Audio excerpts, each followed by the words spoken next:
You ask Tiger to solve. This deals with linear equations with one unknown. The final result is x equals 2. Let's solve it step by step. Group all x terms on the left side of the equation. Add 4x to both sides. Group like terms. Simplify the arithmetic.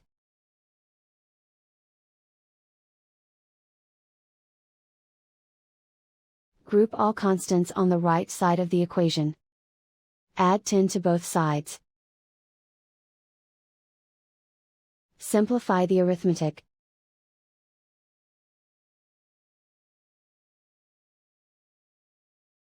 Isolate the x.